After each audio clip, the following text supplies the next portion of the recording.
तो हमने पिछले 2 क्लास में देख लिया कि हाफ वेव रेक्टिफायर कैसे काम करता है, और उसके बाद हमने उसके कुछ पैरामीटर्स भी देख लिए।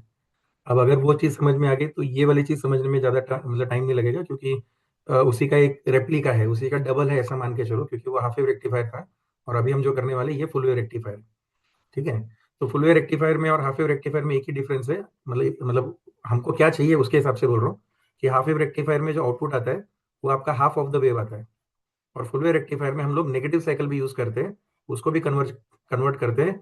जो हमारा पल्सेटिंग डीसी देता है वो कुछ इस तरह रहेगा। तो हाफ वेव रेक्टिफायर में नेगेटिव हाफ साइकिल नहीं आता है, फुल वेव रेक्टिफायर में नेगेटिव हाफ साइकिल को भी हम पॉजिटिव हाफ साइकिल में कन्वर्ट करते हैं, इसलिए हमारा आउटपुट जो है वो अच्छा आता है। तो इसके लिए अगर आप सर्किट डायग्राम देखोगे तो ऑलमोस्ट सेम है। पिछली बार एक डायोड था हाफ वेव रेक्टिफायर में एक साइकिल के लिए, तो यहाँ पे 2 साइकिल के लिए हमने 2 डायोड ले लिए। So diode D1 and diode D2। Left hand side हमारा सेम है क्योंकि वो एसी इनपुट है, जो भी उसका फ्रीक्वेंसी रहेगा, जो भी उसका वोल्टेज रहेगा।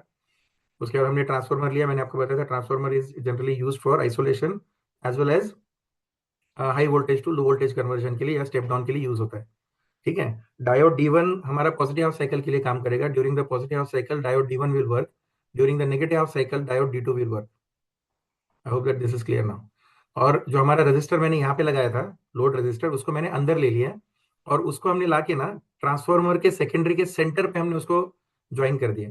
That's why this circuit diagram और this type of full wave rectifier is also called as centre tapped full wave rectifier. Tapping का मतलब होता है कहीं से कनेक्शन लेना। जैसे हमारे घर में टैप निकालते हैं हम लोग, पानी का टैप, वैसे यहाँ पे कहीं से हम लोग एक कनेक्शन लेते हैं तो उसको टैपिंग बोला जाता है। तो यहाँ पे हम लोग सेंटर में कनेक्शन ऐड कर रहे हैं, so that's why it is called as centre tapped full wave rectifier.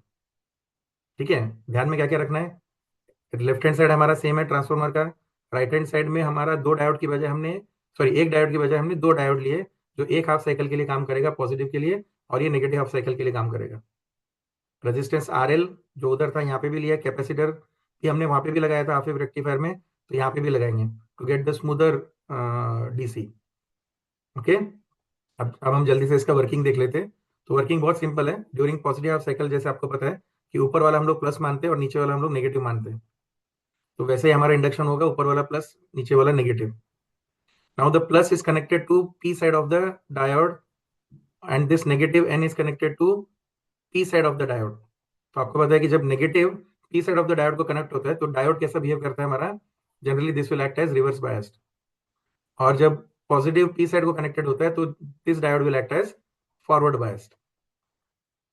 Okay. तो जब ये फॉरवर्ड बायस्ड हो गया ऊपर वाला, और नीचे वाला जब रिवर्स बायस्ड हो गया, तो ये हमारा किसी काम का नहीं है। ये for the positive half cycle ये हमारा काम नहीं करेगा, this will act as open circuit. तो जो भी करंट है वो हमारा प्लस से स्टार्ट होगा, यहाँ पे आएगा, आगे जा नहीं सकता क्योंकि आगे ये ओपन सर्किट है, दिस इज सर्किट ब्रेक हो चुका है। मतलब अगर आप थोड़ा सा ध्यान से देखोगे तो ये देखो ऊपर मैंने शॉर्ट दिखा है, तो सर्किट हमारा ऐसा दिखेगा, ये शॉर्ट, ये ऐसा आएगा, और ये ओपन है, तो यहाँ से कोई करंट नहीं जा सकता है, तो इसलिए करंट को यहाँ से आना पड़ेगा, and then it will complete it cycle. तो करंट देखो अभी हमारा कहाँ से कहाँ जा रहा है, तो राइट हैंड साइड से लेफ्ट हैंड साइड की तरफ जा रहा है। During the positive half cycle are current is going from the right hand side to left hand side. Direction of the current ध्यान दो, क्योंकि डायरेक्शन ऑफ द करंट के हिसाब से हमारा पॉजिटिव या नेगेटिव जो भी आउटपुट आएगा वो दिखेगा। तो अगर मैं इस आउटपुट को पॉजिटिव मानूं तो मेरा आउटपुट कैसा आ रहा है देखो। एंड अच्छा, डायोड जब D1 मेरा ऑन है, फॉरवर्ड बायस्ड है, इसका मतलब क्या, आउटपुट फॉलोज इनपुट, जो हमने हाफ वेव रेक्टिफायर में भी देखा था। तो मेरा आउटपुट जैसा है, जैसा इनपुट है वैसे मेरा आउटपुट आ जाएगा। मैं क्लियर विद दिस? ओके। अब जब नेगेटिव हाफ साइकिल आता है तो नेगेटिव हाफ साइकिल में क्या होगा, नीचे प्लस हो जाएगा, ऊपर माइनस हो जाएगा, सिंपल। अब ऐसा माइनस है तो यहाँ पे इंडक्शन भी वैसे होगा, माइनस और नीचे की तरफ प्लस। अब ये जो माइनस है that is connected to P side of the diode, that's why the diode D1 is now this time it is reverse biased. ये देखो ये सेकंड केस है, डायोड मेरा रिवर्स बायस्ड है। रिवर्स बायस में डायोड हमेशा of रहता है, ऑफ ऑफ स्विच जैसा काम करता है। एंड अगर आप नीचे देखोगे तो plus is connected to P side, diode is forward biased. Okay, it will act as on switch. On switch मतलब ये शॉर्ट सर्किट जैसा काम करेगा, मतलब ऑन स्विच जैसा काम करेगा। आइडियली कभी शॉर्ट सर्किट होता नहीं है, बट हम लोग ऐसा मान के चलते कि ये ऑन स्विच जैसा काम करेगा। तो अब की बार देखो करंट कहां से जाएगा, ये प्लस है इस बार, तो करंट यहां से निकलेगा, डायोड से होते हुए चला जाएगा नीचे वाले डायोड से, और अभी भी देखो ये ऐसा जाएगा। पिछली बार पॉजिटिव हाफ साइकिल में ऊपर से आया था, नेगेटिव हाफ साइकिल में नीचे से करंट आ रहा है, लेकिन पॉजिटिव हाफ साइकिल में भी करंट का डायरेक्शन राइट टू लेफ्ट था, नेगेटिव हाफ साइकिल में भी डायरेक्शन हमारा राइट टू लेफ्ट ही है। इसका मतलब जब अगर आप देखोगे तो दोनों केस में हमारा जो करंट का डायरेक्शन है वो राइट टू लेफ्ट ही है। इसका मतलब जैसा पिछली बार करंट आया था, अब की बार भी वैसे ही करंट आएगा।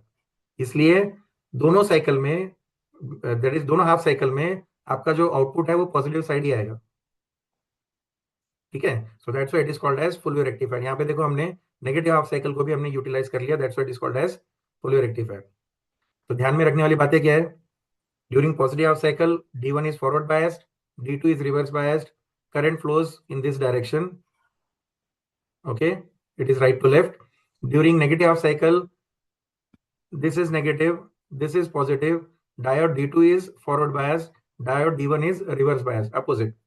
तो आपकी बार प्लस से करंट यहाँ से स्टार्ट होगा और ऐसा होते हुए चला जाएगा। दोनों केस में हमारे direction of current is same, that's why the output will also come on the same side, that is positive half cycle में, मतलब पॉजिटिव साइड ही आएगा। तो इसलिए हमने इसको फुल वेव रेक्टिफायर बोलते हैं, क्योंकि यहाँ पे हम दोनों यूज कर रहे हैं। तो वेव फॉर्म्स कैसे बनेंगे? ये हो गया सर्किट डायग्राम आपका। अब वेव फॉर्म कैसे बनेगा? बहुत सिंपल है। ये हमारा इनपुट है जिसमें पॉजिटिव साइकिल भी है और नेगेटिव साइकिल भी है, बट हमने आउटपुट में क्या देखा कि दोनों के दोनों हमारे पॉजिटिव साइड ही आ रहे हैं। अच्छा, कौन कौन ऑन था ड्यूरिंग पॉजिटिव साइकिल? ऊपर वाला डायोड ऑन था, नीचे वाला ऑफ था, मतलब D1 ऑन था, D2 ऑफ था। तो उसके चलते हमारा पहला मतलब पॉजिटिव साइकिल में उसके चलते आउटपुट आ रहा था। तो देखो यहाँ पे क्या लिखा है, D1 actually D1 D2 on नहीं है, D1 ऑन, D2 ऑफ रखना है। सॉरी, ये डायग्राम ब्रिज रेक्टिफायर का आ गया, गलती से पेज नीचे हो गया, एक मिनट रुको, हम इसमें थे या। तो यहाँ पे क्या हो रहा है देखो, यहाँ पे D1 ऑन है तो ऑब्वियसली D2 हमारा ऑफ रहेगा। ये बाय डिफॉल्ट हमें समझना है कि ये अपोजिट काम करते हैं। ड्यूरिंग नेगेटिव साइकिल भी हमारा आउटपुट ऊपर की तरफ ही आएगा। यहाँ पे D2 ऑन था तो यहाँ पे D1 ऑफ रहेगा बाय डिफॉल्ट। ठीक है, and then the same thing will repeat. तो ये हो गया आपका वेव फॉर्म। अब अगर मैंने उसमें कैपेसिटर लगाया तो बिल्कुल एग्जैक्टली पिछला एक्सप्लेनेशन ही देना जो आपने हाफ वेव रेक्टिफायर में दिया था। क्या दिया था हमने? जब हमारा पॉजिटिव हाफ साइकिल आता है तो धीरे धीरे वो चार्ज होता है, और जैसे ही हमारा वी आउट नीचे की तरफ जाने लग जाएगा, जो रेजिस्टर का जो वोल्टेज है वो जब नीचे की तरफ जाने लग जाएगा, तो आपका कैपेसिटर स्टार्ट्स डिस्चार्जिंग। उतने में हमारा नया साइकिल आता है। अब जब ये दोनों कैपेसिटर का वोल्टेज और रेजिस्टर के अक्रॉस का वोल्टेज जो आ रहा है ऊपर से, अगर वो सेम हो गया तो फिर हमारा आउटपुट वापस से चार्जिंग की तरफ जाता है। फिर डिस्चार्ज होगा, फिर चार्ज होगा, डिस्चार्ज होगा, चार्ज होगा। तो जो आउटपुट है वो हमारा ऑलमोस्ट ऐसा दिखेगा, ऑलमोस्ट स्ट्रेट लाइन जैसे दिखेगा, जिसको हम ऑलमोस्ट डीसी बोल सकते हैं, but still it is not pure DC. But इतना एरर चलता है, इतने हमारे रिपल्स चलते हैं। ठीक है, एक्सप्लेनेशन सेम है।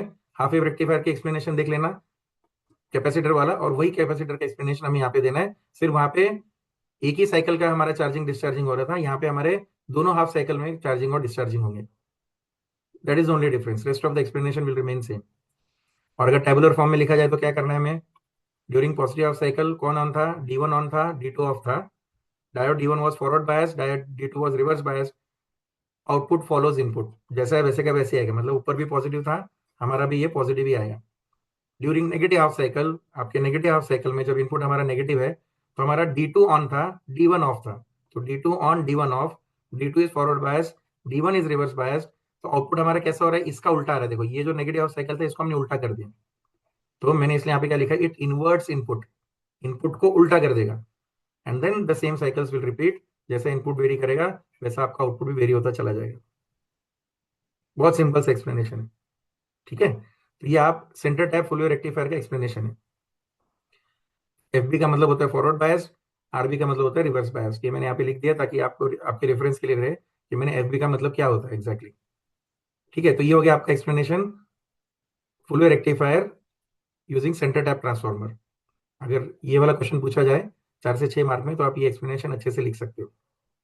ये तीनों पहले डालिए और उसके बाद 2 लाइन में अच्छे से फॉरवर्ड बायस में क्या, सॉरी पॉजिटिव हाफ साइकिल में क्या हो रहा है और नेगेटिव हाफ साइकिल में क्या हो रहा है। करंट दोनों के केस में डायरेक्शन सेम है, इतना बता देना है, जिससे पता चल जाएगा कि दोनों केस में हमारा जो आउटपुट है वो ऊपर की तरफ ही आएगा। ठीक है, अब हम आते हैं तीसरे डायग्राम में। तीसरा डायग्राम क्या है हमारा? फुल वेव रेक्टिफायर, लेकिन यहाँ पे हमने इसको बोल दिया ब्रिज रेक्टिफायर। ब्रिज क्यों बोला गया है? क्योंकि अगर आपने फिजिक्स में पढ़ा होगा तो आपने व्हीटस्टोन ब्रिज देखा होगा, जहाँ पे हम रजिस्टर्स लगाते हैं। ठीक है ना, तो ऐसा स्ट्रक्चर जब भी यूज करते हैं तो हम उसको ब्रिज बोलते हैं। तो यहाँ पे कुछ वैसे स्ट्रक्चर हमने यूज किया है, that's why it is called as bridge rectifier. फर्क क्या है? पिछली बार हमने 2 डायोड यूज किए थे, अब की बार हम लोग 4 डायोड यूज कर रहे हैं। ठीक है, बाकी सब सेम रहेगा, लेफ्ट हैंड साइड सेम रहेगा। चार डायोड का डायरेक्शन देखो कैसा करना है। अगर मैं लेफ्ट साइड से जा रहा हूँ कहीं पे भी राइट साइड की तरफ, तो पहला पी रहेगा, दूसरा एन रहेगा। ये देखो लेफ्ट टू राइट जा रहे हो आप, पहला पी है दूसरा एन है। आप लेफ्ट टू राइट जा रहे हो, पहला पी है दूसरा एन है। आप लेफ्ट टू राइट जा रहे हो, पहला पी है दूसरा एन है। ये आपको इजी रहेगा याद रखने के लिए कि डायग्राम हमारा हमेशा लेफ्ट टू राइट बनता है। डायग्राम जब भी बनाते हैं तो पहला पी आएगा, दूसरा एन आएगा। पहला P side, P type N type, P type N type, P type N type. पहले पी बाद में एन, पहले पी बाद में एन, पहले पी बाद में एन, पहले पी बाद में N। क्योंकि बहुत सारे बच्चे कंफ्यूज होकर कभी कभी डायोड एक ऐसा लगा देते हैं और आगे वाला डायोड ऐसा लगा देते हैं, बट ये गलत है। ये डायग्राम को याद रखने का सिंपल सा तरीका है कि पहला एनोड आएगा मतलब पी आएगा, दूसरा कैथोड आएगा मतलब एन आएगा। बस इतना ध्यान में रखो, ये डायग्राम बहुत ईजी है बनाना। एक ब्रिज बनाओ सिंपल सा, ठीक है। ये ब्रिज बनाने के बाद आपको डायोड प्लेस करना है। डायोड में पहला पी दूसरा N, P N, P N, P N, खत्म। अब यहाँ से दो जो ऊपर वाले और नीचे वाले इसके बीच में हम लोग हमारा इनपुट देंगे, ट्रांसफार्मर का आउटपुट यहाँ पे इनपुट जाएगा। और जो बाकी जो बचे दो है वहां पे हमारा रेजिस्टर और कैपेसिटर आ जाएगा। कैपेसिटर स्मूथ करने के लिए, बट उससे पहले का एक्सप्लेनेशन जो है जहाँ पे स्मूथ वेवफॉर्म नहीं आता है तब सिर्फ हमारा आरएल रहता है। तो आप इसको आप अपने हिसाब से कोई भी नंबरिंग दे सकते हो, बट मैंने कैसे नंबरिंग दिया है, डायगोनली को मैंने D1 D2 पकड़ा है, ऊपर से और नीचे से। और ये वाला जो है मैंने यहाँ पे D3 लिखा है और यहाँ पे D4 लिखा है। क्यों लिखा है? क्योंकि ऑपरेशन एक्सप्लेन करते हो इजी जाता है। अदरवाइज आप कोई भी नाम लिख सकते हो, आपके ऊपर है। कैपेसिटर को नाम दे दिया सी, और उसके पीछे फिर ये अपना प्राइमरी साइड आ जाएगा ट्रांसफॉर्मर का, जैसे डायग्राम में वैसे ही आप लोगों को बनाना है। अब ये एरो मार्क देख के ज्यादा कंफ्यूज मत होना कि सर ये एरो मार्क कैसे हम लोग डालेंगे। तो बहुत सिंपल सा है, जो चीज ऑन रहेगा वहां से करंट फ्लो होगा, जो चीज ऑफ रहेगा वहां से करंट फ्लो नहीं होगा। और ऑन ऑफ पहचानने के लिए आपको अभी फिलहाल सिर्फ इतना सा ध्यान में रखना है कि पॉजिटिव को जब positive voltage P side connected होगा तो डायोड फॉरवर्ड बायस होगा। अगर पॉजिटिव एन साइड को कनेक्टेड है या नेगेटिव पी साइड को कनेक्टेड है तो रिवर्स बायस होगा। मतलब देखो क्या बताना है, पॉजिटिव पी साइड को कनेक्टेड है forward bias, positive N side को कनेक्टेड है reverse bias, negative N side को कनेक्टेड है तो फॉरवर्ड बायस, नेगेटिव अगर पी साइड को कनेक्टेड है तो रिवर्स बायस। अपोजिट नहीं होना चाहिए, positive positive, positive negative, negative positive नहीं चलेगा। नेगेटिव के साथ एन, पॉजिटिव के साथ पी, अगर इतना दिख गया तो समझ जाना कि हमारा डायोड फॉरवर्ड बायस है, otherwise it will be reverse bias. तो वापस से आते हैं हम लोग यहाँ पे दो साइकिल लेंगे। पहला positive half cycle plus minus, तो ऊपर आ गया प्लस, नीचे आ गया माइनस। जो मैंने ब्रैकेट में लिखा है वो नेगेटिव हाफ साइकिल के लिए, ठीक है। Positive half cycle without bracket लिखा हुआ है। तो जब ये प्लस और माइनस हो गया तो अब यहाँ पे देखो ये आपका बिहेव करेगा प्लस, ये वाला पॉइंट आपका बिहेव करेगा माइनस। अब सिर्फ ये देखते जाओ प्लस किसको कनेक्टेड है और माइनस किसको कनेक्टेड है, उसके हिसाब से उसको रिवर्स बायस फॉरवर्ड बायस कर देना है। देखो यहाँ पे प्लस है, ये पी साइड है, ये एन साइड है। प्लस जब एन साइड को कनेक्टेड होता है, अपोजिट रहते हैं, तो ये डायोड फॉर रिवर्स बायस हो जाता है। मतलब ये डायोड हमारा काम नहीं करेगा, this will act as off circuit. और जब ये पॉजिटिव पी को कनेक्टेड है तो this will act as on. तो यहाँ पे D1 ऑन हो गया, D4 ऑफ हो गया ऊपर के चलते। अब नीचे थोड़ा ध्यान से देखो, नीचे माइनस है। माइनस अगर नेगेटिव को कनेक्टेड रहता है तो फॉरवर्ड बायस रहता है, माइनस अगर पॉजिटिव को उल्टा कनेक्टेड होगा तो रिवर्स बायस जाएगा। तो यहाँ पे देखो क्या है, पी और एन है। Negative is connected to N, diode D2 is forward bias. Negative is connected to P, negative side is connected to P, diode is reverse bias. तो ये हमारा काम नहीं करेगा। तो पहले पॉजिटिव हाफ साइकिल में हमारे दो डायोड काम कर रहे हैं, D1 और D2। क्लियर हो गया? सिंपल सा है, D1 D2 काम करेंगे, इसलिए मैंने नंबरिंग ऐसे दिया D1 D2, ये दोनों एक साथ काम करने वाले। अब एक्सप्लेनेशन कैसे जाएगा? तो बहुत सिंपल सा है। करंट हमेशा हमें हमें कहां से दिखाना है? पॉजिटिव से नेगेटिव की तरफ दिखाना है। तो पॉजिटिव ऊपर है, नेगेटिव नीचे है, तो हमें ऊपर से करंट नीचे तक लाना है। तो देखो ऑप्शन क्या है, यहाँ से करंट निकलेगा, ये ऑफ है, करंट यहाँ जा नहीं सकता, तो करंट के पास एक ही ऑप्शन है जो ऑन है, वहां से निकलेगा। यहाँ जा नहीं सकता क्योंकि ये ऑफ था, तो करंट अपना डायरेक्शन चेंज करेगा, यहाँ से यहाँ आएगा। यहाँ पे आने के बाद ऊपर जा नहीं सकता क्योंकि ये ऑफ है, नीचे आ सकता क्योंकि ये ऑन है, तो ये यहाँ से यहाँ आएगा और यहाँ से वापस चला जाएगा। देखो बहुत सिंपल सा है। तो करंट का डायरेक्शन ऐसा ऐसा ऐसा, ये और यहाँ पे वापस आ गया, सिंपल। तो करंट का डायरेक्शन जो मैंने अंदर वाले एरो मार्क दिखाया वो सब फॉरवर्ड बायस के लिए, ठीक है। यहाँ से फिर ऐसा जाएगा, फिर यहाँ से ऐसा आएगा, फिर यहाँ से निकल जाएगा। बहुत सिंपल सा है। जो डायोड ऑन है वहां से करंट जाएगा, जो डायोड ऑफ है वहां से करंट नहीं जाएगा। D1 और D2 ऑन थे तो एक ही रास्ता बचता है उसको जाने के लिए, देखो ऐसा जाएगा, यहाँ से आगे नहीं जा सकता क्योंकि ये भी ऑफ है, ये भी ऑफ है, तो उसको घूमना ही पड़ेगा और यहाँ से होते हुए वो डायोड D2 से निकल जाएगा। बहुत सिंपल सा एक्सप्लेनेशन है। So during positive cycle D1 and D2 is on and D3 and D4 are off. D3 D4 हमारे दोनों डायोड ऑफ है, D1 एंड D2 दोनों डायोड हमारे ऑन है। अब यही एक्सप्लेनेशन एक्जैक्टली अपोजिट होगा जब नेगेटिव हाफ साइकिल की बात करेंगे। तो नेगेटिव हाफ साइकिल में ऊपर माइनस नीचे प्लस, ऊपर माइनस नीचे प्लस, अच्छा, पहले वाले केस में अगर आप देखोगे तो डायरेक्शन ऑफ करंट कैसा था, यहाँ से ऐसा जा रहा था, तो मैं उसको साइड पे दिखा देता हूँ कि राइट टू लेफ्ट जा रहा है। ठीक है, अब हम लोग चेक करते हैं नेगेटिव हाफ साइकिल में क्या होगा। तो ऊपर माइनस है, नीचे प्लस है, तो माइनस कनेक्टेड टू पी, ये भी माइनस हो गया, ये प्लस हो गया, minus connected to P, diode is reverse biased off, उल्टा रहेगा तो ऑफ कर देना है। Negative is connected to N, N type, negative N दोनों सेम रहते, तो ये हो गया फॉरवर्ड बायस, मतलब ये वाला डायोड मेरा ऑन हो गया, ऊपर वाला डायोड मेरा ऑफ हो गया, दूसरा D1। सिमिलरली नीचे आएंगे तो plus is connected to D3 के यहाँ पे पॉजिटिव में कनेक्टेड है, और ये यहाँ पे पॉजिटिव मेरा एन एन साइड कनेक्टेड है, so diode D2 is reverse biased and diode D2 is forward biased. अब करंट कहाँ से दिखाएंगे, प्लस से माइनस की तरफ दिखाना है, तो प्लस तो नीचे है इस बार, तो यहाँ से स्टार्ट होगा हमारा करंट, यहाँ से आएगा ऐसा, यहाँ जा नहीं सकता है क्योंकि ये ऑफ है, बचा एक ही ऑप्शन D3 से निकलेगा, आगे जा नहीं सकता क्योंकि D1 भी ऑफ है, तो बचा हमारे पास एक ही ऑप्शन, वो रेजिस्टर से होते हुए निकलेगा। यहाँ आने का, नीचे जा नहीं सकता क्योंकि ऑफ है, ये ऑन है, तो यहाँ से होते हुए यहाँ पे आ जाएगा, यहाँ से होते हुए वापस ऊपर नेगेटिव साइड पे चला जाएगा, तो साइकिल कंप्लीट करेगा। अब की बार भी अगर हम ध्यान से देखें डायरेक्शन कहाँ पे जा रहा है, ये देखो ऐसा जा रहा है, राइट टू लेफ्ट। तो दोनों केस में हमारा करंट का डायरेक्शन राइट टू लेफ्ट है, इसलिए दोनों का वेव फॉर्म, या अगर मैं देखूँ जो आउटपुट वोल्टेज रहेगा वो भी सेम मतलब तरफ ही आएगा। ठीक है, तो अगर थोड़ा सा ध्यान में रखो कि पॉजिटिव केस में ये दोनों डायोड ऑन थे, नेगेटिव साइकिल में ये दोनों डायोड ऑन रहेंगे अपोजिट, इसलिए D1 D2 D3 D4 मैंने ऐसा नाम दिया। ठीक है, तो ये एक्सप्लेनेशन आप आराम से कर सकते हो अगर आपको थोड़ा सा ध्यान में आ गया रहेगा कौन सा फॉरवर्ड बायस और कौन सा रिवर्स बायस है। तो इसका एक्सप्लेनेशन देखो वेव फॉर्म में कैसा है। ड्यूरिंग पॉजिटिव हाफ साइकिल आपको पता है कौन कौन से डायोड ऑन थे, एक तो ऊपर वाला D1 ऑन था और ये D2, ये दोनों ऑन थे हमारे, इसलिए diode D1 and D2 on, उसके चलते आउटपुट आया। ड्यूरिंग नेगेटिव हाफ साइकिल बचे हुए जो दो डायोड थे D3 एंड D4 वो ऑन हुए थे, इसलिए उसके चलते आउटपुट आ रहा है, बट वो कौन से डायरेक्शन में आ रहे थे, दोनों सेम डायरेक्शन में थे, इसलिए नेगेटिव को हमने पॉजिटिव में कन्वर्ट कर दिया, क्योंकि डायरेक्शन दोनों का सेम है। जब तक करंट का डायरेक्शन सेम है तब तक वेवफॉर्म एक ही तरफ आएगा, इसलिए हमने ऊपर की तरफ ही दिखा। फिर वापस से पॉजिटिव हाफ साइकिल में D1 D2 ऑन होगा, आउटपुट आएगा, नेगेटिव हाफ साइकिल में D3 D4 ऑन होगा, आउटपुट आएगा। डन। अब चार्जिंग डिस्चार्जिंग का सेम फंडा, जब मेरा वी आउट नीचे की तरफ जाने लग जाएगा, तो जब मेरा कैपेसिटर फुली चार्ज होगा धीरे धीरे डिस्चार्ज होना स्टार्ट होगा, जब तक कि नया साइकिल नहीं आता है। नया साइकिल आने का जब दोनों इक्वल हो जाएंगे फिर वापस से चार्जिंग जाएगा, क्योंकि कैपेसिटर के इनपुट में वोल्टेज बढ़ रहा है, और जैसे कैपेसिटर के मतलब पैरेलल में वोल्टेज कम होना स्टार्ट होगा, वो अपने आप को डिस्चार्ज करना स्टार्ट करेगा, और फिर जैसे वोल्टेज ज्यादा होने लग जाएगा फिर वो अपने आप को चार्ज करेगा। तो ये कहना है कि चार्जिंग डिस्चार्जिंग वापस से सेम एक्सप्लेनेशन है कि ऑलमोस्ट डीसी आएगा, स्ट्रेट लाइन आएगा ऑलमोस्ट, 100% नहीं, अभी मैंने आपको पहले बताया, बट ऑलमोस्ट सेम आएगा, that's why it is called as कि ये इतना डीसी हमारे लिए चलता है। ओके, तो एक्सप्लेनेशन देखो कितना सिंपल सा है। पहले हमने बताया कौन ऑन ऑफ है, कौन कौन ऑफ है, कौन ऑन है, कौन रिवर्स बायस्ड है, कौन फॉरवर्ड बायस्ड है, वो हमें देखना है। तो पॉजिटिव हाफ साइकिल में आपको पता है D1 D2 ऑन थे, D3 D4 ऑफ थे, तो D1 D2 फॉरवर्ड बायस हुए थे, D3 D4 रिवर्स बायस हुए थे, आउटपुट फॉलोज इनपुट।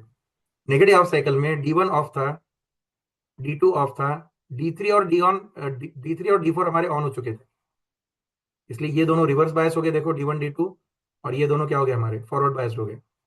अच्छा, आउटपुट क्या करेगा, इनपुट को उल्टा करेगा, दैट्स व्हाई इनवर्ट्स इनपुट, और दोनों केस में हमारे आउटपुट ऊपर की तरफ ही आएंगे, that's why we can say that rectifier ने अपना काम कर लिया। Am I clear with this? तो ये दो एक्सप्लेनेशन है हमारे, एक ब्रिज रेक्टिफायर का एक्सप्लेनेशन हो गया, और एक सर्किट डायग्राम, वेव फॉर्म, कौन ऑन है कौन ऑफ है वो हमने यहाँ पे टेबल में बता दिया। Similarly full wave bridge rectifier में यहाँ पे ब्रिज आएगा, ऊपर सेंटर टैप था, यहाँ पे सेंटर पे हमने टैप किया था, इसलिए this was called as centre tap, और नीचे वाले केस में हमने क्या यूज किया है, we have used a bridge kind of circuit, that's why it is called as bridge rectifier. ठीक है, यहाँ पे दो डायोड एक साथ काम करेंगे, ऊपर रहने के दो डायोड थे उसमें से एक एक डायोड एक वक्त पे काम करेगा, नीचे चार डायोड थे उसमें से दो एक वक्त पे काम करेंगे, दो बाद में काम करेंगे, मतलब दो पॉजिटिव के लिए दो नेगेटिव के लिए। सेंटर टाइप में एक पॉजिटिव के लिए और एक नेगेटिव के लिए था, बट दोनों का आउटपुट ऑलमोस्ट सेम आता है। ठीक है, बट जो मार्केट में सबसे ज्यादा यूज होता है वो होता है ब्रिज रेक्टिफायर, ये वाला मार्केट में सबसे ज्यादा बिकता है। अगर आप रेक्टिफायर सर्किट खरीदने जाओगे मार्केट में तो आपको जनरली ब्रिज रेक्टिफायर ही देगा। ठीक है, चार डायोड यूज करके बनाते हैं हम लोग। I hope that this is clear. तो इन द नेक्स्ट क्लास या फिर in the next session we will again do the derivation of full wave rectifier.